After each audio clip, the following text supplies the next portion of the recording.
sélectionnés parmi les plus beaux spécimens du monde. Le travail d'orfèvrerie était d'une finesse extraordinaire, chaque détail reflétant l'amour infini qu'il ressentait pour elle. Pendant presque 100 années, cette création précieuse disparut des archives, perdue dans les méandres de l'histoire, comme tant d'autres trésors oubliés qui gardent les secrets des cœurs brisés.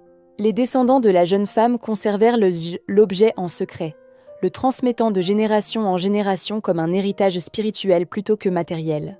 C'est seulement à la fin du XXe siècle qu'un collectionneur passionné découvrit cette relique historique dans une vieille malle à la vente aux enchères d'une succession aristocratique. Le collectionneur, connaisseur avisé de pièces rares et précieuses, reconnut immédiatement l'importance de cette trouvaille extraordinaire.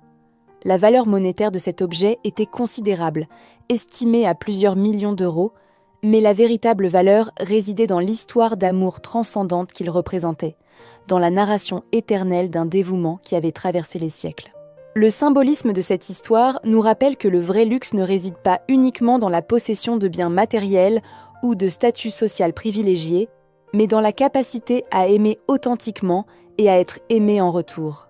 Les diamants éternels qui ornaient la miniature représentaient la promesse d'un amour aussi indestructible que ces pierres précieuses formées sous une pression immense dans les profondeurs de la terre.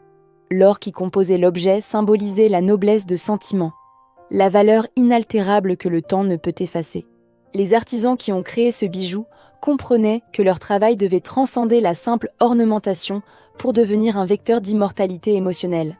Cette légende perdue nous enseigne également que dans chaque conte de Noël véritable, il existe une dimension de sacrifice et de renoncement, des choix impossibles que les cœurs doivent faire face aux réalités implacables du monde.